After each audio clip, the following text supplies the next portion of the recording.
On Saturday I was a participant in an international event of solidarity, an online international event organised by the Rohingya people in solidarity with Gaza. And among others, there were numerous academics and experts, including many of them Jewish, who were expert in the area of genocide. And they, along with many others now, including many representatives of the Jewish population worldwide, are describing, absolutely rightly, what Israel is doing in Gaza as an act of genocide. They are engaged in absolutely brutal, horrific, barbaric, systematic, deliberate massacres of now over 10,500 Palestinians, about 70% of them women and children, and they have declared their clear intention to continue indefinitely. So when are we going to realise these are not the actions of a normal state? That these are not actions of self-defence?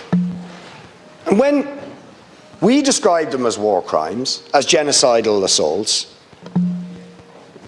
we also hear the words of the Israeli politicians and military personnel publicly admitting that they are going to commit things that fit all the definitions of war crimes, crimes against humanity and genocide. The Minister for Defence, Gallant, it's just worth quoting because you wouldn't get these words from the leaders of any normal state.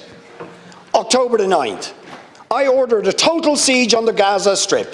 There will be no electricity, no food, no gas, everything is closed. We are fighting against human animals and we will act consequently. On October the 10th, Gallant toured southern Israel and says, I have released all the restraints. We've regained control of the area and we are moving to a full offence. On October the 10th, Major General Ghassan Alian, head of coordination of government activities in the territories for Israel, said, human animals must be treated as such. There will be no electricity and no water. There will only be destruction. You wanted hell, you will get hell. International organisations have stated that, quote, Israeli forces used white phosphorus chemical weapons in military operations in Gaza on October the 10th and October the 11th. On the 21st of October, Israel's military dropped leaflets on northern Gaza with the following words: anyone who chooses not to leave from the north of Gaza Strip to south of Wadi Gaza may be determined an accomplice in a terrorist organisation. Declaration of two war crimes in that. First of all, clear intent for the forcible transfer of the entire population of Gaza City, civilians, under occupation is a war crime. Secondly, making clear that they will no longer make, not that they ever were, distinctions between civilians and combatants, a war crime. So they state it publicly and then they do it. Now I want to put it to you, although everybody in this House has rightly, and that is better than most countries, called for a ceasefire, that even now the government is giving succour to the Israeli narrative in the language that is being used to describe the actions on various sides.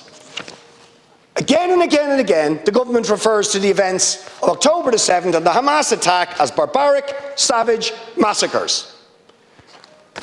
But when it comes to the actions of Israel, where now the number of victims are nearly 10 times what happened on that date, the language is completely different.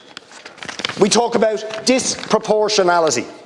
We don't call it massacres, we don't call it barbaric, we don't call it savage, we say it is disproportionate. We appeal to Israel to act within the parameters of international law when clearly they are not, and we talk in the passive tense. So it's not Israel is doing it, it's sort of happening by itself. I'll quote the Taoiseach: the large number of children that have been killed or that have witnessed the death of their parents and other family homes is disturbing, etc., etc. It's passive tense.